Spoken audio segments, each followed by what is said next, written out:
আগামী ডিসেম্বরের মধ্যেই জাতীয় নির্বাচন অনুষ্ঠিত হতে হবে। ডিসেম্বর নির্বাচন না হলে এই বাংলাদেশের কখনো নির্বাচন হবে না। আমরা মনে করি ডিসেম্বরের ভিতরে নির্বাচন অনুষ্ঠান করা জাতীয় সংসদের খুবই সম্ভব। আর কত দেরি করবে, আর কত কথা শোনাবেন? আপনারা কেন দেরি করছেন? যদি অন্তর্বর্তীকালীন সরকারকে বলি, ওনারা চুপ করে থাকেন, ওনারা উত্তর দেয় না। আর যদি বিলম্ব করেন, আপনি একজন নিন্দিত ব্যক্তি হিসেবে ইতিহাসে আপনার নাম লেখা থাকুক, এগুলো আমরা চাই। আবারও আমরা বলতে চাই, আগামী ডিসেম্বরের মধ্যেও জাতীয় নির্বাচন অনুষ্ঠিত হবে।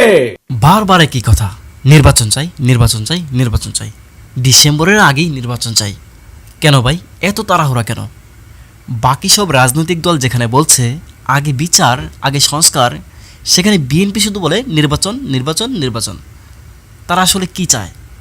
তারা কি জনগণের ভোটাধিকার চায়, নাকি চায় আবার এক নতুন ষড়যন্ত্রের সুযোগ?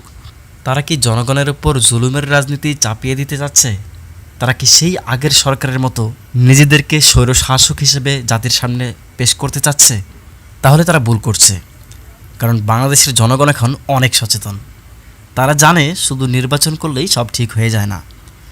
নির্বাচন যদি সেই আগের মতোই হয়, যেখানে কিছু লোক আগে থেকেই তাদের ফলাফল জানবে, তাহলে সেই নির্বাচন আর গণতন্ত্র দুটোই কেবল নামমাত্র।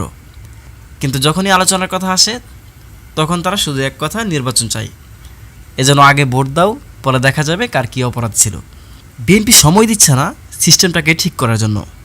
আগের সিস্টেম ঠিক না করে যদি আবার নির্বাচন হয়, তাহলে দুর্নীতি, হুমকি, চক্রান্ত সব আগের মতোই থাকবে। আর বিএনপি সেটা ভালো করেই জানে।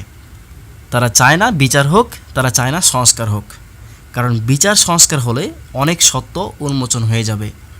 যারা আজ দ্রুত নির্বাচন বলে চিৎকার করছে, তাদের তো অতীতে দেখা গেছে নির্বাচন বর্জন করতে, পথ বন্ধ করতে, আগুন দিতে, এমনকি জনগণকে জিম্মি করতে। আজ হঠাৎ তো নির্বাচন প্রীতি কিসের? না ভাই, জনগণ এখন আর অন্ধ নয়। এখন নির্বাচন নয়, আগে দরকার অবকাঠামো ঠিক করা, নিরপেক্ষতা নিশ্চিত করা, বিচার ও দায়মুক্তির সংস্কৃতি দূর করা। কারণ নির্বাচন যদি সঠিকভাবে না হয়, তাহলে সেটা গণতন্ত্রের উৎসব নয়, বরং ষড়যন্ত্রের উৎসবে রূপ নেয়। তাই আগে বিচার, আগে সংস্কার, তারপর হোক একটা সত্যিকারের নির্বাচন।